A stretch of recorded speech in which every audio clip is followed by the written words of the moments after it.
சே விஸ்டோ பிரமா எல்லா கோர்ட்டில் நீதிபதி ஜட்ஜி கோர்ட்டார் பூரா கேட்டுக்கோப்பா. கணக்கு நாங்கள் போடுற கணக்கெல்லாம் விளையாட்டான்னு நினைக்கும், எல்லாம் விளையாட்டான்னு நினைக்கும். பூமியை பூரா அழிச்சிக்கிட்டு இருக்கோம்.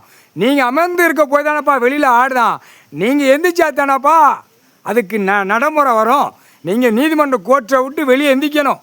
எந்திரிச்சு என்னடா அப்படிங்கிற கேள்வி கேட்டால் பயப்படுவான். செட்டி கிராமம் நீதிமன்றம் எது கொடுத்துருக்காரு கடவுள்? பயப்படணும். கோர்ட்டுனாலே பயப்படணும். அந்த பயம் இல்லை. 15 வருஷம் 20 வருஷம் இழுத்து நக்கி பொண்டாட்டி பிள்ளையோட காலை ரெண்டையும் தோளில் தூக்கி போட்டு நக்கிட்டு செத்து போயிருந்தான். தப்புக்கு தண்டனை வாங்கிட்டு போடா அப்படின்ட்டார். அதான் ஒருத்தனை கூட தமிழ்நாட்டில் விடாமல் வச்சுருக்கார் கடவுள். தப்பு செஞ்சுருக்கான் 7 ஜம்பம். இவனை தூக்கி என்ன கசக்கணுங்கிற கணக்கில் உட்கார்ந்துருக்கார் நீதிமான். நீதி அரசராட்சி முக்கால் சத்தியம் இராணுவ நீதிமன்ற கோர்ட்டு. வானரப்படங்கிற போடுற கணக்கு தமிழ்நாடு மூலம் இவ்வளோ கேஸ் கட்டு உள்ள வழக்கு நின்று அவ்வளோ ஏறி போய் நிற்கி 15 வருஷம் 20 வருஷம். இதுக்கு என்ன வழி அப்படிங்கிறது உங்களுக்கும் யோசனை வரணும்ப்பா. கோர்ட்டாருக்கு வரணும். நடா எல்லா நீதிமன்றமும் ஒன்றோட சேரணும். சேர்ந்து ஐயா உட்காந்துட்டாரு. இது பூரா பாழாக்கியிருக்கான். பிரதமர்லேருந்து குடியரசுத் தலைவர், ஜனாதிபதி, நிதியமைச்சர், ஆளுநர் கீழே வரைக்கும் பாழாக்கி வச்சுருக்கான். எம்எல்ஏ ஒரு பக்கம் பாலாக்கு தான், முதலமைச்சர் ஒரு பக்கம் பாலாக்கு தான், எம்பி ஒரு பக்கம் பாலாக்கு தான், அத்தனையும் பாலாக்கி வைக்க அவர் கோவப்படுதார். இதுக்கு என்ன வழி அப்படிங்கிறத நீங்கள் எடுத்து பார்த்தீங்களாப்பா? பார்க்கல. பாருங்கள் அவ்வளவு மோசத்தில் போகுது. பாரு என்னென்ன கூத்தடிக்கான். பூமியை பூ மாதிரி கொடுத்தாரு.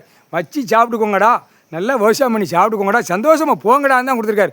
அதில் விளையிறத காயின்ஸை வச்சு பிழைச்சி போங்கடான்னு கொடுத்துருக்காரு. இவன் அச்சடித்த பேப்பரை பூரா விட்டு இத்தனை லட்சம் கோடி இந்த வாசிக்கானா தமிழ்நாட்டில் எப்படி ஒரு லூஸை உட்கார வச்சுருக்காரா? இந்த லூஸை வச்சு தான் அடிப்பார். இந்த லூஸை வச்சு தான் உலக நாடே தூக்கி உள்ளே போடுவார். இதுதான் கணக்கு தமிழ்நாட்டில். ஆனால் அவர் உட்கார்ந்த பிறகு எலெக்ஷன் கேட்கக்கூடாது, ஓட்டு முத்திரை வைக்கக்கூடாது, ஓட்டு சென்னை பொழுத்தி கேட்கவும் கூடாது. கேட்டு வாங்கி உட்காந்துருக்கிட்டுருக்கான். எவ்வளோ பெரிய சேட்டை! அந்த பேப்பரால் எல்லா மக்களையும் பாழாக்கி வச்சுருக்கான். எல்லா மக்களும் பிறக்கிற வயிற்றுக்குள்ளே கிடக்கிற கோடி தான் பழாந்துட்டு கிடக்கு. பாழாக்கி வச்சுட்டான். உயிர் வாழ்கிறதுக்கு என்னப்பா கொடுத்துருக்காரு? கோர்ட்டில் கேட்டுக்கோப்பா. கோர்ட்டார் அனுப்பணும். உயிர் வாழ என்ன கொடுத்துருக்காரு? 3 விலைக்கு. அதை பூரா அழிச்சா என்ன ஆகும்? அழிச்சிட்டான். இறங்கி பார்க்கணும். கோர்ட்லேருந்து பார்க்கணும். கோர்ட்டில் எல்லா கணக்கு இருக்குது. நீதிமான் கடவுள் பூமி சொத்து, கடவுளுடைய பூமி சொத்து. அந்த கணக்கு இருக்கிறத விட்டுட்டீங்களப்பா. இப்போ அந்த கணக்கை பூரா எல்லாம் எடுத்து உள்ளே விட்டுக்கிட்டு இருக்காரு. அப்போ சேட்டை பண்ணுதான். புரியா? அசிங்கம் பண்ணுதான்ப்பா. ரோட்டில் இங்கேருந்தே மேற்கு வரைக்கும் அசிங்கம் பண்ணுதான். சாமியெல்லாம் வெளியே போக முடியலை. அந்த கழிக்கான அவங்க முட்டா குயிமே மோரையை பாரு, இவன் மோரை இவன் அழகாங்க, இவன் பெரிய அழகாங்க, பொளுத்தி அழகாமா கைலாசிலேருந்தே கொஞ்சம் நிறம் எடுத்து விடுவார். பார்த்துக்கோ. பூரா ரோட்டு காட்டில் பூரா எரிஞ்சு பூரா ஒருத்தன் ஏற்கனவே மேற்க ஈஸ்வரம்மன் போய்கிட்டு இருக்க ஐயையோ அப்படின்னு சைக்கிளில் வழி விழுதான். இதெல்லாம் எவ்வளோ பெரிய தப்புப்பா.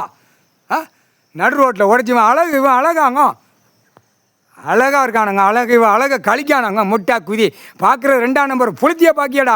2ஆம் நம்பர் புளுத்தியை பாக்கியா துவைச்சி போடுவான். கணக்கு உள்ளே போட்டு இன்று ஏறிக்கிட்டு இருக்கு. ஒழுங்கா போ 8 ஏடு படிச்சுக்கிட்டு இருக்காரு. இந்த ஜெம்மத்தில் பூரா அழிச்சு வச்சுருக்கான். 7 ஜெம்மம் அழிச்ச குயிமம் பூரா உள்ளே கிடக்கான். அம்புட்டும் கிடக்கான். 7 ஜெம்மம் அழிச்ச குயிமம் பூரா மில்லு தொழிச்சா கம்மியானி பூரா 7 ஜெம்மம் சேட்டை செஞ்ச கண்டார ஓலிமனை தூக்கி கம்பியை குண்டியில் பழுக்க வச்சு ஏற்றி போடுவார். சத்தியம்டா.